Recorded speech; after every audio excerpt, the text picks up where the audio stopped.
नमस्कार, मैं राहुल यादव। अगर हम आपसे पूछें कि इस समय बीएसपी को अपना दुश्मन नंबर एक कौन नजर आ रहा है, बीजेपी, कांग्रेस या समाजवादी पार्टी, इस पर आपका जवाब क्या होगा?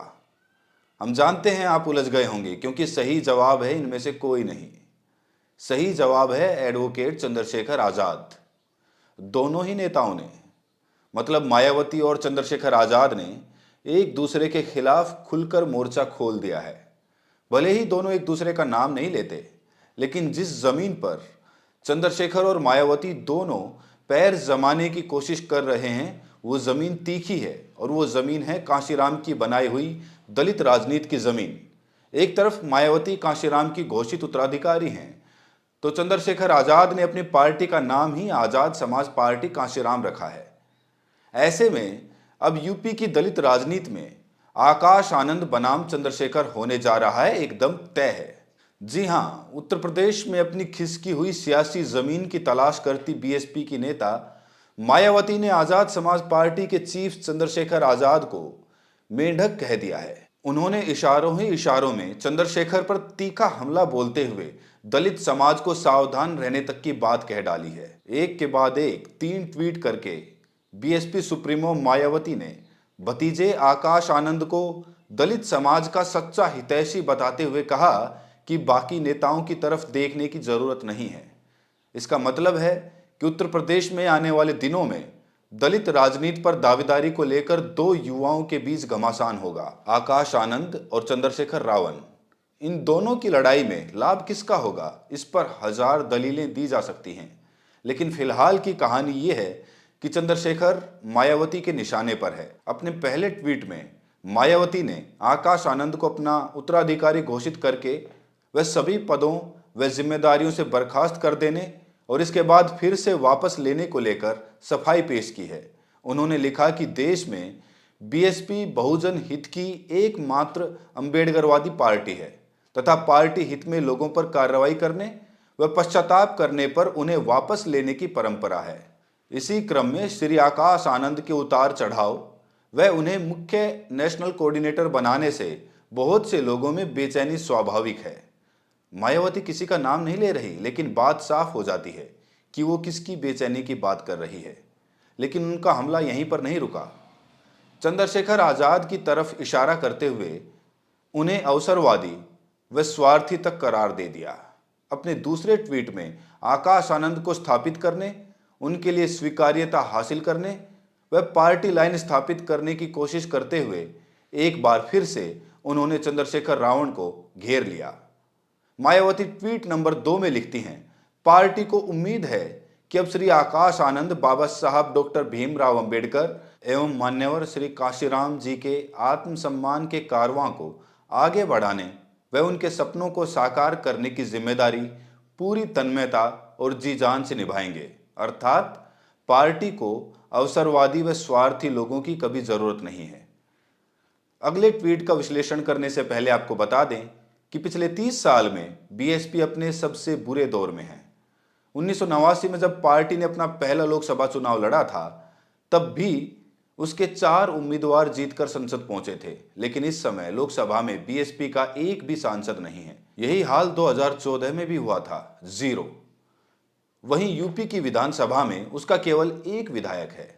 आज विधानसभा और लोकसभा दोनों में बीएसपी जयंत चौधरी के राष्ट्रीय लोकदल, ओम प्रकाश राजभर की सुभाषपा, संजय निषाद की निषाद पार्टी और अनुप्रिया पटेल की अपना दल से भी छोटी पार्टी है। 2007 में 206 सीटें जीतकर अकेले दम पर उत्तर प्रदेश में सरकार बनाने वाली बीएसपी एक सीट के लिए कैसे तरस गई, इसके बहुत सारे जवाब हो सकते हैं, लेकिन ये ढलान क्रमिक है। उत्तर प्रदेश में बीएसपी का ढलान और बीजेपी का उभार एक साथ हुआ। 2007 में बीएसपी ने 206 सीटें जीती और वोट प्रतिशत का 30.5। वहीं बीजेपी तब 2% से भी कम वोट हासिल कर पाई थी, 1.97 टू बी प्रिसाइज। 2012 में बीएसपी 206 से गिरकर सीधे 80 सीट पर आ गई और वोट प्रतिशत 30 से गिरकर 26% पर। 2017 में 80 से गिरकर 19 सीट पर पहुंच गई और वोट प्रतिशत 26 से गिरकर 22 पर। लेकिन इसके अगले चुनाव यानी 2022 में 19 सीट से गिरकर बीएसपी 403 सदस्यों की विधानसभा में एक सीट की पार्टी रह गई और वोट प्रतिशत 22 से गिरकर 12 है। मतलब 18 साल में बीएसपी 30% वोट शेयर से 12% पर आ गई और बीजेपी 2% वोट शेयर से 42% पर। अब बताइए, बीएसपी का स्वाभाविक और असली मुकाबला किसके साथ होना चाहिए? आपका जवाब जो भी हो, लेकिन मायावती चंद्रशेखर आजाद को लेकर सबसे ज्यादा हमलावर है। वो भी तब जबकि अभी तक ना तो लोकसभा चुनाव में और ना ही विधानसभा चुनाव में चंद्रशेखर ने कोई कठोर मुकाबला पेश किया है, सिवाय लोकसभा की एक सीट पर, जिसमें चंद्रशेखर आजाद ने नगीना सीट से समाजवादी पार्टी और बीएसपी दोनों के उम्मीदवारों को हराकर जीत हासिल की थी। आपको याद दिला दें कि लोकसभा चुनाव के दौरान प्रचार करने के लिए नगीना आए आकाश आनंद ने चंद्रशेखर आजाद को एक सीट के लिए तरसने वाला नेता बताया था, लेकिन उनके तीखे हमले के बावजूद दलित ही नहीं, मुसलमानों और पिछड़ों ने भी चंद्रशेखर को जमकर वोट दिया था। इसके बाद से चंद्रशेखर आजाद मायावती की आंखों की और बड़ी किरकिरे बन गए, क्योंकि वो चंद्रशेखर की मास अपील को आकाश आनंद के रास्ते का सबसे बड़ा रोड़ा मानती है और अब वो उन्हें मेंढक बता रही है। अपने तीसरे ट्वीट में बीएसपी चीफ लिखती हैं कि वैसे भी कांग्रेस, भाजपा व सपा आदि पार्टियों के सहारे वो इशारे पर चल रहे हैं। बहुजनों की एकता व बीएसपी को कमजोर करने वाले बरसाती मेंढकों की तरह के संगठन व दलों के नेता चाहे निजी स्वार्थ में विधायक, सांसद व मंत्री क्यों ना बन जाए, इनसे समाज का कुछ भला होने वाला नहीं है। मतलब मायावती सीधे तौर पर चंद्रशेखर को कांग्रेस, बीजेपी या समाजवादी पार्टी के इशारे पर चलने वाला नेता बता रही हैं, उनकी कठपुतली बता रही हैं, जो अपने फैसले खुद नहीं ले सकते। आपको बता दें कि मायावती का चंद्रशेखर आजाद पर यह अब तक का सबसे बड़ा सियासी हमला है।